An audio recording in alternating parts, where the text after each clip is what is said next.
Olá pessoal, tudo bem com vocês? Aqui quem fala é o professor Bruno Oliveira. Estamos começando neste momento mais uma aula do nosso curso Direito Eleitoral da Prática para a Teoria. E hoje, aula de número 16, vamos resolver aí mais uma bateria de questões sobre o tema inelegibilidade. Ainda estamos utilizando as nossas fontes Constituição Federal e a própria Lei das Inelegibilidades, que é a Lei Complementar 64 de 1990. Pois bem, hoje, especialmente, nós vamos dar atenção maior à Lei Complementar 64 de 90, já que na aula número 15 nós abordamos mais a respeito dos dispositivos que estão previstos na Constituição Federal. Então, meu foco nesta última aula sobre inelegibilidades, seguindo o nosso cronograma, nós vamos hoje trabalhar então com Lei Complementar 64 de 1990. Tudo bem? Então, hoje falamos sobre inelegibilidade. Na próxima semana, a gente já começa a discutir durante aí 5 semanas a lei das eleições. E aí nós vamos dividir, trazer dispositivos interessantes, questões aí que foram alteradas ao longo destes 2-3 anos que não temos concurso de TRE. Então aqui comigo você vai ter tudo atualizado. Sem mais delongas, vamos para as nossas questões de hoje. Me sigam no Instagram, @professor Bruno Eleitoral. Lá nós temos dicas diárias. Bora então? Primeira questão de hoje. Então aqui estão as fontes da nossa aula, a Constituição e também a Lei Complementar 64 de 1990. Primeira questão de hoje, de número 226.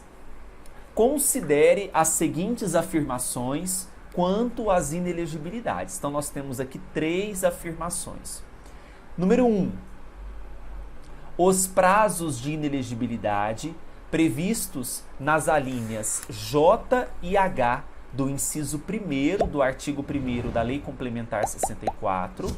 A linha J, ela trata sobre aqueles que forem condenados por corrupção eleitoral, captação ilícita de sufrágio, doação, captação ou gastos ilícitos de recursos.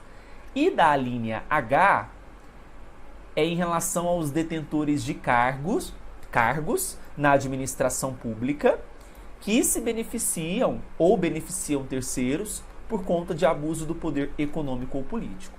Os prazos previstos, então, nestas alíneas têm o termo inicial no dia do primeiro turno da eleição e termo final no dia de igual número no 8º ano seguinte. Então, aqui, a assertiva número 1 traz para nós o termo inicial e o termo final desta inelegibilidade, que é octogonal, 8 anos, para estes casos. Aqui nós temos um entendimento de uma súmula do TSE, que é a súmula número 69, ok? E de fato, nós temos aqui então o termo inicial, que vai ser o dia do primeiro turno da eleição, e o termo final, que vai ser o dia de igual número no 8º ano seguinte. Quando fala igual número, se a inelegibilidade teve termo inicial no dia 8, o termo final ele também será no dia 8. Se foi no dia 2, também no dia 2. Isso que está dizendo igual número, ok? Verdadeira número 1, bora para 2.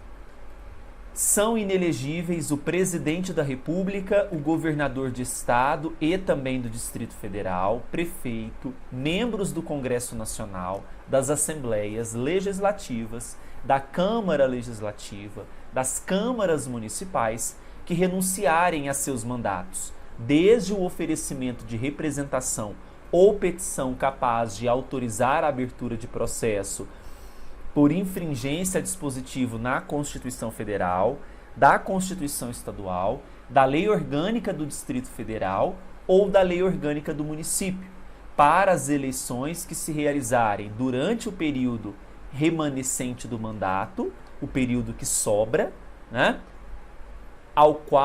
para o qual foram eleitos, e nos 8 anos subsequentes ao término da legislatura. De fato, não há nenhum problema aqui. A assertiva número 2 está de acordo com o artigo 1º, inciso 1º, a linha K da Lei Complementar 64. Tá? Então não há nenhuma ofensa aos dispositivos legais. Verdadeira número 2.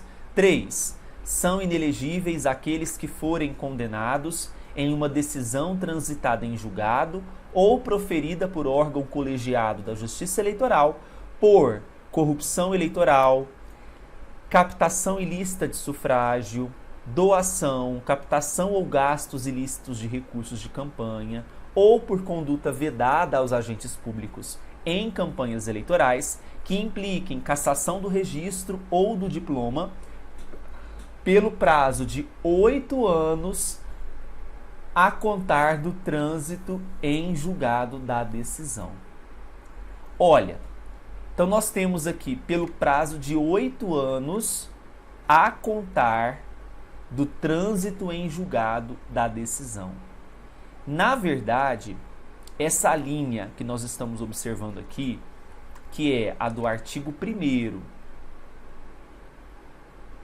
inciso 1º, a linha J, nós temos o seguinte, que conta-se pelo prazo de 8 anos a contar da eleição e não do trânsito em julgado. Então nós temos um problema nessa assertiva número 3, não é a contar do trânsito em julgado da decisão, e sim a contar da eleição. Vamos corrigir aqui.